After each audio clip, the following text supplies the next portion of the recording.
Today I'm going to talk to you about the problem of other minds. And the problem I'm going to talk to you about is not the familiar one from philosophy, which is, how can we know whether other people have minds? That is, maybe you have a mind, and everyone else is just a really convincing robot. So that's a problem in philosophy, but for today's purposes, I'm going to assume that many people in this audience have a mind, and that I don't have to worry about this.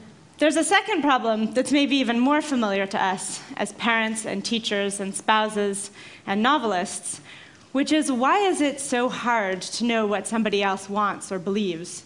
Or perhaps more relevantly, why is it so hard to change what somebody else wants or believes? I think novelists put this best, like Philip Roth, who said, "And yet, what are we to do about this terribly significant business of other people? So ill-equipped are we all to envision one another's interior workings and invisible aims." So as a teacher and as a spouse, this is of course a problem I confront every day, but as a scientist, I'm interested in a different problem of other minds, and that's the one I'm going to introduce to you today. And that problem is, how is it so easy to know other minds? So to start with an illustration, you need almost no information, one snapshot of a stranger, to guess what this woman is thinking or what this man is. And put another way, the crux of the problem is the machine that we use for thinking about other minds, our brain, is made up of pieces, brain cells, that we share with all other animals, with monkeys and mice and even sea slugs. And yet you put them together in a particular network, and what you get is the capacity to write Romeo and Juliet, or to say, as Alan Greenspan did, "I know you think you understand what you thought I said, but I'm not sure you realize that what you heard is not what I meant." So the job of my field of cognitive neuroscience is to stand with these ideas, one in each hand, and to try to understand how you can put together simple units, simple messages over space and time in a network, and get this amazing human capacity to think about minds. So I'm going to tell you 3 things about this today. Obviously, the whole project here is huge, and I'm going to tell you just our first few steps about the discovery of a special brain region for thinking about other people's thoughts, some observations on the slow development of the system as we learn how to do this difficult job, and then finally to show that some of the differences between people in how we judge others can be explained by differences in this brain system. So the first thing I want to tell you is that there's a brain region in the human brain, in your brains, whose job it is to think about other people's thoughts. This is a picture of it. It's called the right temporoparietal junction. It's above and behind your right ear. And this is the brain region you used when you saw the pictures I showed you, or when you read Romeo and Juliet, or when you tried to understand Alan Greenspan. And you don't use it for solving any other kinds of logical problems. So this brain region is called the right TPJ. And this picture shows the average activation in a group of what we call typical human adults. They're MIT undergraduates. The second thing I want to say about this brain system is that although we human adults are really good at understanding other minds, we weren't always that way. It takes children a long time to break into the system, and I'm going to show you a little bit of that long, extended process. The first thing I'm going to show you is a change between age 3 and 5, as kids learn to understand that somebody else can have beliefs that are different from their own. So I'm going to show you a 5-year-old who's getting a standard kind of puzzle that we call the false belief task. This is the first pirate. His name is Ivan. And you know what pirates really like? What? Pirates really like cheese sandwiches. Cheese? I love cheese. Yeah. So Ivan has his cheese sandwich and he says, "Yum, yum, yum, yum, yum. I really love cheese sandwiches." And Ivan puts his sandwich over here on top of the pirate chest. And Ivan says, "You know what? I need a drink with my lunch." And so Ivan goes to get a drink. And while Ivan is away, the wind comes, and it blows the sandwich down onto the grass. And now, here comes the other pirate. This pirate is called Joshua. See? And Joshua also really loves cheese sandwich. So Joshua has a cheese sandwich, and he says, "Yum, yum, yum, yum, yum. I love cheese sandwiches." And he puts his cheese sandwich over here on top of the pirate chest. So that one is his. That one's Joshua's. That's right. And then his went on the ground. Yeah, that's exactly right. Now, So he won't know which one is his. oh, so now Joshua goes off to get a drink. So Ivan comes back and he says, I want my cheese sandwich. So which one do you think Ivan's going to take? I think he was going to take that one. Yeah, you think he's going to take that one? All right, let's see. I told you. Oh, yeah, you were right. He took that one. So that's a 5-year-old who clearly understands that other people can have false beliefs and what the consequences are for their actions. Now I'm going to show you a 3-year-old who got the same puzzle. And Ivan says, I want my cheese sandwich. Which sandwich is he going to take? Do you think he's going to take that one? Let's see what happens. Let's see what he does. Here comes Ivan, and he says, I want my cheese sandwich. And he takes this one. Uh-oh. Why'd he take that one? His was on the ground. Oh.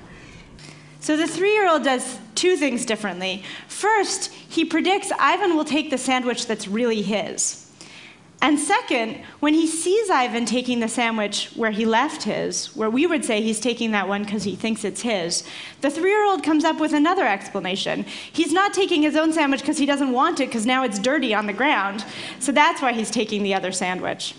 Now, of course, development doesn't end at 5, and we can see the continuation of this process of learning to think about other people's thoughts by upping the ante and asking children now not for an action prediction, but for a moral judgment. So first I'm going to show you the 3-year-old again. Now, is Ivan being mean and naughty for taking Joshua's sandwich? Yeah. Yeah. Should Ivan get in trouble for taking Joshua's sandwich? Yeah. So it's maybe not surprising he thinks it was mean of Ivan to take the Joshua sandwich, since he thinks Ivan only took Joshua's sandwich to avoid having to eat his own dirty sandwich. But now I'm going to show you the 5-year-old. Remember, the 5-year-old completely understood why Ivan took Joshua's sandwich. Was Ivan being mean and naughty for taking Joshua's sandwich? Yeah. Yeah.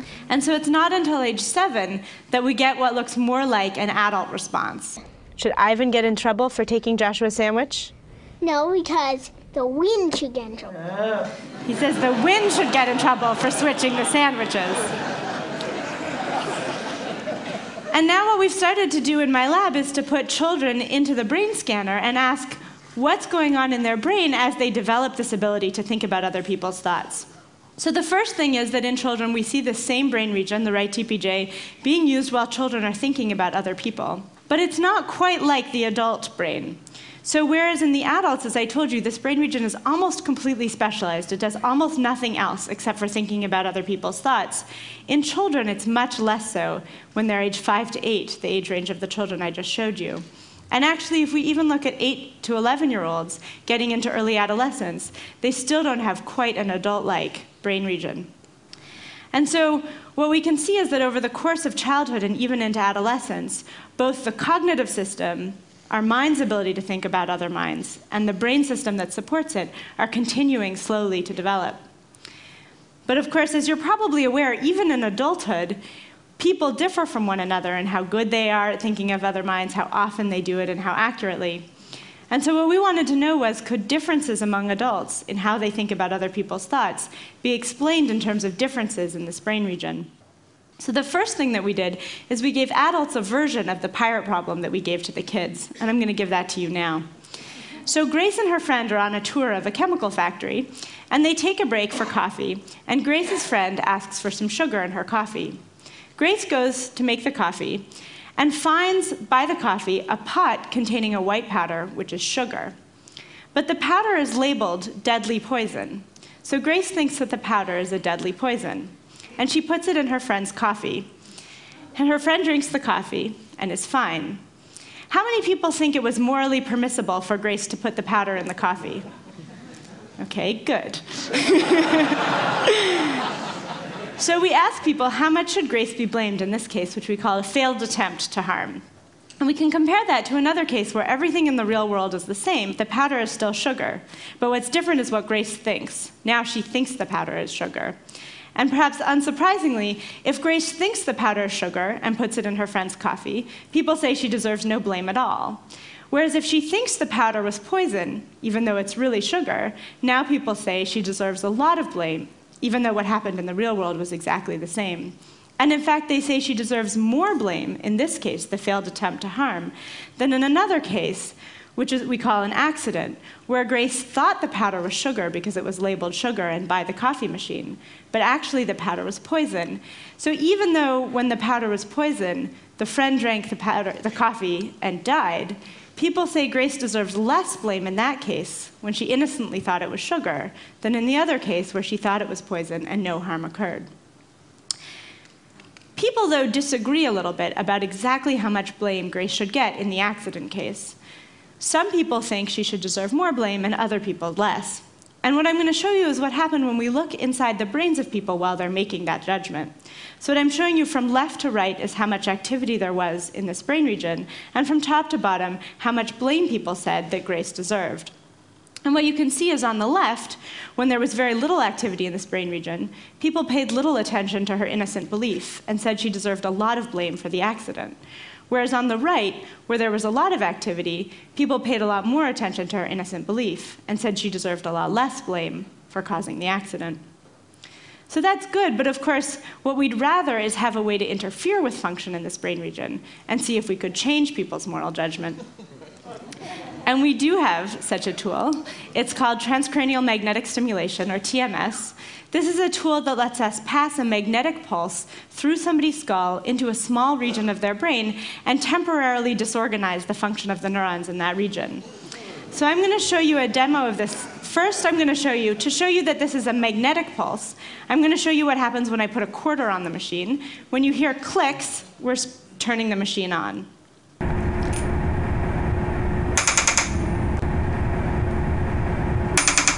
So now I'm going to apply that same pulse to my brain, to the part of my brain that controls my hand. So there's no physical force, just a magnetic pulse. Rebecca? Yep. Ready? Yep. Okay, so it causes a small, involuntary contraction of my hand by putting a magnetic pulse in my brain.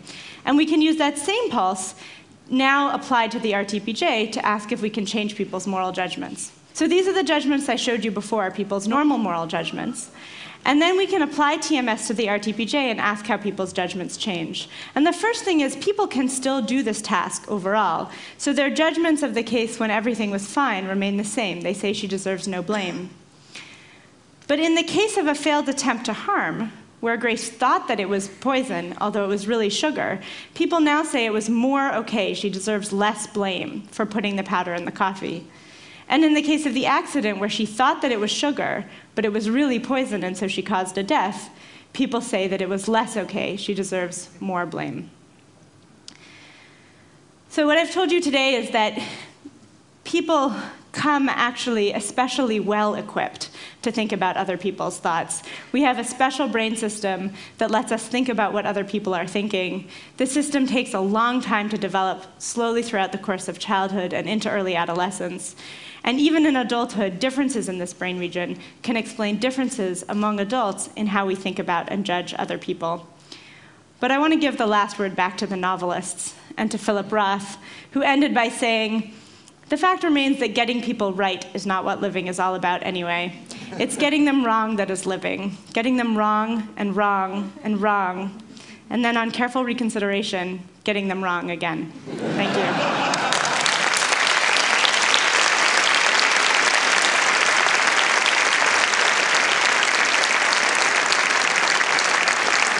So I have a question. I mean, when you start talking about using magnetic pulses to change people's moral judgments, that sounds alarming. Please tell me that you're not taking phone calls from the Pentagon, say. I'm not. I mean, they're calling, but I'm not taking the call. They really are calling? But then seriously, you must lie awake at night sometimes wondering where this work leads. I mean, you're clearly an incredible human being, but someone can take this knowledge and in some future not torture chamber do acts that people here might be worried about. Yeah, we worry about this. So there's a couple of things to say about TMS. One is that you can't be TMS without knowing it. So it's not a surreptitious technology. It's quite hard, actually, to get those very small changes. The changes I showed you are impressive to me because of what they tell us about the function of the brain, but they're small on the scale of the moral judgments that we actually make. And what we changed was not people's moral judgments when they're deciding what to do, when they're making action choices. We changed their ability to judge other people's actions. And so I think of what I'm doing not so much as studying the defendant in a criminal trial, but studying the jury. Is your work going to lead to any recommendations in education to perhaps bring up a generation of kids able to make fairer moral judgments? That's one of the idealistic hopes. So the whole research program here of studying the distinctive parts of the human brain is brand new. Until recently, what we knew about the brain were the things that any other animal's brain could do too. So we could study it in animal models. We knew how brains see and how they control the body and how they hear and sense. And the whole project of understanding how brains do the uniquely human things, learn language and abstract concepts and think about other people's thoughts, that's brand new, and we don't know yet what the implications will be of understanding it. So I've got one last question. There's this thing called, the hard problem of consciousness that puzzles a lot of people, the notion that you can understand why a brain works, perhaps, but why does anyone have to feel anything? Why does it seem to require these beings who sense things for us to operate? You're a brilliant young neuroscientist. I mean, what chances do you think there are that at some time in your career, you or someone else is going to come up with some paradigm shift in understanding what seems an impossible problem? I hope they do, and I think they probably won't. Why? It's not called the hard problem of consciousness for nothing. That's a great answer, Rebekka Saks. Thank you very much. That was fantastic.